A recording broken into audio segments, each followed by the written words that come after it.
What? Cardboard Viv here. Welcome to another episode. Today we're going to do something a little different. I want to show you a look into some of the other ways that we've been flipping sports cards to try to make a little bit of profit.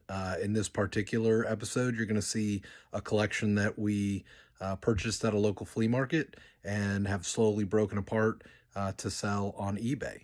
Let's get started. So here is the collection that I purchased at a local flea market for a little over $55.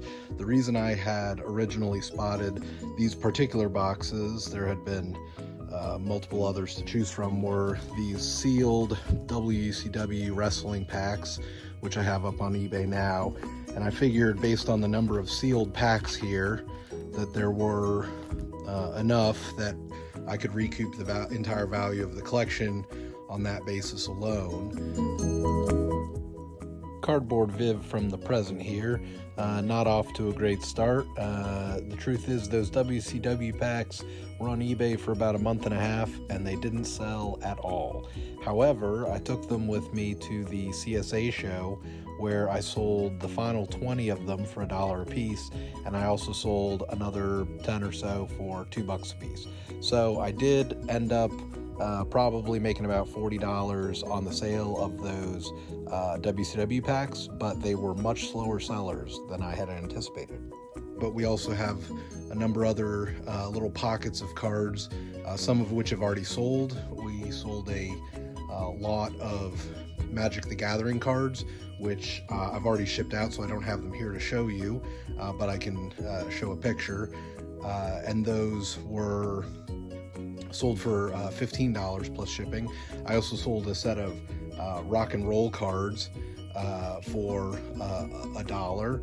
And today, shipping out will be a few other items. These set of boxing cards, you can see the listing themselves had all sorts of neat ones, and these are all from 1991, and there were actually a few very nice boxers in here, including a Muhammad Ali card, and that sold for $10. So you can see that stack of cards, $10, and there's still a whole bunch more to sell.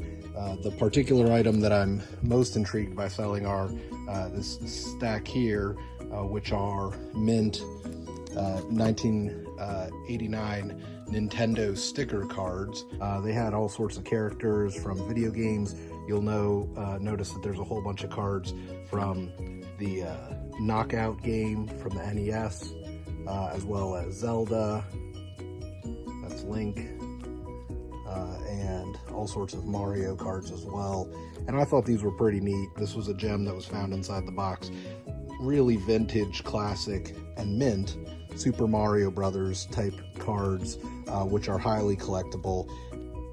And their sale nearly covered the entire cost of the collection we bought. There were also a whole host of vintage football cards, which you can see here.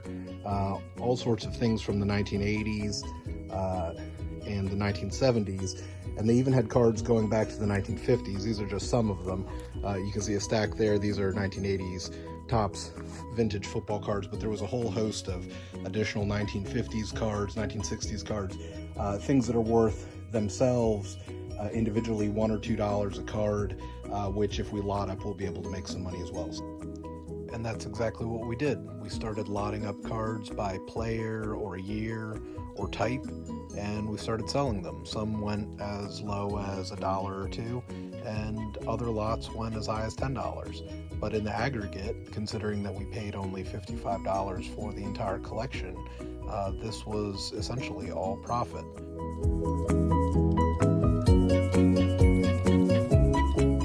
Even now, there are more football cards available on eBay, as are vintage hockey cards, vintage basketball cards, and even cool things like a complete set of Ziploc Peanuts cards. So how did we end up? Well, about a month and a half in, we've sold $156 worth of cards from a collection that cost us $55. so that's over $100 profit, and there's still probably somewhere between 95 and 98% of the collection still to divide up and sell, some of which is currently on eBay and hasn't sold yet, and other hunks are a little less valuable and probably will be lotted up and given away at card shows. So overall, I would say it's been a success, and it's a fun part of the hobby because it's very low investment. And although it's time intensive, it's very cool to go through some of these cards, and it's just incredible when you can take kind of what some consider a junk collection and be able to divide it out into pockets that'll be really appreciated by folks that like the cards. So overall, I'd say this was a success. And if you liked this video, please let me know, and we'll do some more non-pack opening type videos on this channel. Thanks, and have a great day.